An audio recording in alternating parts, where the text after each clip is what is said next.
In this video, we're going to take a look at calculating and finding points of intersection using all three methods. The three methods are the table method, the graph method, and the equation method. So let's say you're given two equations and you're asked to find their point of intersection. So the first one would be x squared plus 11x minus 10, and the other one is 6x minus 14. So you're looking at this one as a quadratic, being a parabola, and this one as a line. So then if you look at this, you're saying, okay, are these two equations equal to each other? What is their point of intersection? The equation method simply says take the two equations, set them equal to each other, and solve for x. So here we go. Bring the 6x over to the other side.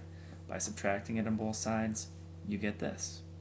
Bring the 14 over, or the negative 14, get rid of it by adding 14 to both sides, and you now have this equation, x squared plus 5x plus 4 equals 0. This is a number over here, which is now 0.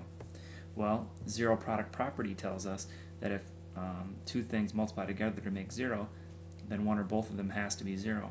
So let's change this into multiplication if we can. Well, that's a process called factoring, which I'm assuming you know how to factor. So then once you get the two factored parts, you set them equal to 0, and you solve those, and you get x equals 1 and x equals negative 4. And those would be the two solutions for the x coordinate of the point of intersection. Now, plug in the negative 1 and the negative 4 into either equation for x to solve for y. So you plug them in for x, and then you're able to solve for the y value. Plug them in, and you get y equals negative 20 when you plug in negative 1. Plug it in, the negative 4, you get the y value is negative 38. That tells me the 2 points of intersection are negative 1 and negative 20 as one set. The other set is negative 4, negative 38. Now, that is the equation method. Set them equal to each other and solve.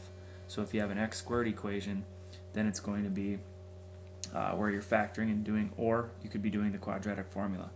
Don't forget to plug in those x numbers to find the y's. Okay, now once you know that, then you could then go to the table or the graph method, or you could do them however order you want to do that.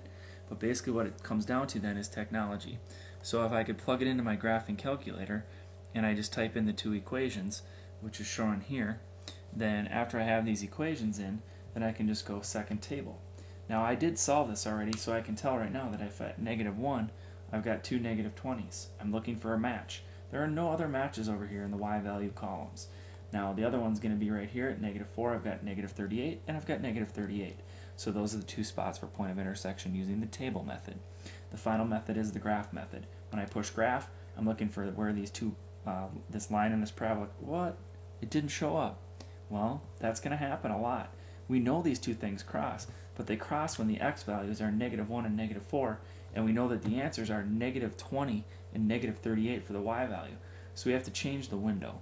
And knowing how to change your window is based on a lot of times when you know what whereabouts the answer is. We know this is going to curve down here, they're going to hit down here. So let's push window. Let's leave our x-axis alone. That's the right and left. It doesn't need to change. The up and down axis is what we need to see more of. So let's just take this from, let's go negative 50 to 50, counting by 5s, and hit graph.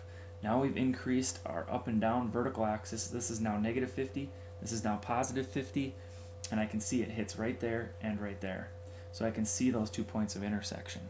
Once I have those on my calculator screen, I can let the graph calculate it for me. Second calc, and then intersect is number 5, so I hit it. First curve, yep, I'm about right there. Second line, second curve, right there. Hit enter again, so it takes 3 enters, and you get an intersection point of negative 1, negative 20, and it's on the calculator screen. The other one then is where you just trace over a little bit and get it to show up on the other side. So then you just go second calc, intersection 5, and then you get down here by this one a little bit, hit enter, enter, enter, and it'll do the one that's close to this one, which is negative 4, negative 38. So those are the 2 points of intersection. Now you can do that on your calculator graph, you can do it in the table, which is right here, or you can do it equation style, which is here. So hopefully now you're feeling better about points of intersection via the table, graph, and equation method.